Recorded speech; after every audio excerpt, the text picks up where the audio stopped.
A vow written in dust. Clara Whitmore had never imagined she would propose marriage at a kitchen table with a cracked leg and a flickering oil lamp. Yet there she sat, hands folded tight in her lap, speaking as if she were discussing cattle prices instead of her future. Jonah Hale listened without interruption. He was taller than she expected, broad-shouldered from years of farm labor. His face, marked by the kind of sorrow that had settled there permanently. When she finished explaining her father's debts, the land at risk, the need for a legal husband's silence stretched between them. Finally, Jonah nodded. "If we do this," he said quietly, "there'll be no pretending." Clara swallowed. "That's exactly what I want." They married beneath an open sky. The prairie wind tugging at Clara's borrowed dress. No flowers, no music, no guests who mattered. The preacher spoke quickly, his words swallowed by the vastness around them. When Jonah slid the ring onto her finger, his touch was careful, almost distant. They did not kiss. They simply turned and walked back to the wagon, side by side. Already husband and wife, already strangers. The town would assume love. Clara knew better. Love was loud. This was quiet necessity. The house was small but sturdy, built with Jonah's own hands. Clara chose the smaller bedroom, insisting on it, despite Jonah's protests. They created rules, knocks on doors, separate routines, careful boundaries. At night, Clara lay awake, listening to the wind and Jonah's footsteps, moving softly through the house. The silence between them felt heavier than any argument. Still, the house was warmer than her old one, and safer. Clara first noticed it in the mornings. Jonah would stand by the window, staring at the horizon, murmuring words not meant for her. One evening, she found a faded ribbon tucked inside a drawer. She didn't ask, but Jonah noticed it in her hand. "My first wife," he said simply. She liked blue. Clara returned the ribbon gently.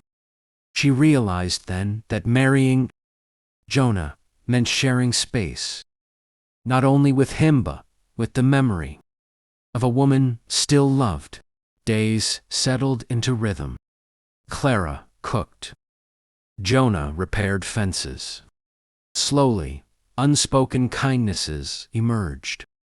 Jonah learned how Clara liked her coffee strong, with a touch of sugar. Clara noticed. Jonah worked himself too hard and began leaving bread and water near the barn. They spoke more often. Nothing deep. Nothing dangerous. But laughter slipped in, uninvited, and neither tried to chase it away. A sudden storm forced them indoors one night. Thunder, cracking close enough to shake the walls. Clara jumped at the sound. Jonah reached for her without thinking. They sat near the hearth, damp and close, sharing stories of childhood and regret. The storm passed, but the closeness remained. When Clara leaned her head briefly against Jonah's shoulder, he didn't move. He simply breathed. The town watched them with curiosity. Married couples were expected to behave a certain way. Clara felt the weight of those expectations pressing in. "You don't have to play the part," Jonah told her when she mentioned it. "I don't know where pretending ends anymore," she admitted. Jonah didn't answer, but that night he lingered longer than usual in the doorway, as if guarding something fragile. It happened while mending a fence. Clara slipped, and Jonah caught her by the waist. The moment froze his hands steady, her breath shallow. Neither spoke. Neither pulled away. When they finally did, something irrevocable had shifted. The space between them no longer felt safe, felt unfinished. One evening, Jonah spoke the truth Clara hadn't dared ask for. "I never planned to love again," he said. "Didn't think I deserved it." Clara realized then that she had fallen in love. Not with the idea of Jonah, but with the man who kept choosing kindness despite pain. She said nothing, but she stayed. Love frightened Clara more than poverty ever had. One morning, she packed a small bag, convinced leaving would hurt less than hoping. Jonah found her at dawn. "If you go," he said, voice steady, but eyes betraying him, "let it be because you want more, not because you're afraid." She stayed, trembling, certain. They talked for hours. Not promises. Not declarations. Just truth. "I choose this," Clara said finally. "So do I," Jonah replied. That night, they slept in the same room for the first time, hands barely touching, heart racing. Their first kiss was slow and tentative, filled with permission rather than passion.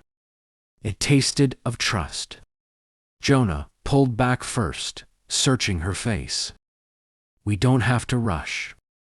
Clara smiled softly. "I don't want to." Together, they planted a tree near the house. Jonah said it would take years to grow strong. "That's all right," Clara said. "So did we." They stood hand in hand, imagining a future neither had planned, but both wanted. Their marriage changed quietly. Laughter filled the rooms. Touch came easily. Love wasn't announced, it simply existed. Jonah stopped speaking to the window in the mornings. He spoke to Clara instead. On the anniversary of their wedding, Jonah took Clara's hands.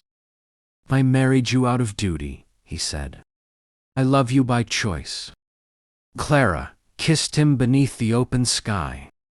The same sky that had witnessed their beginning.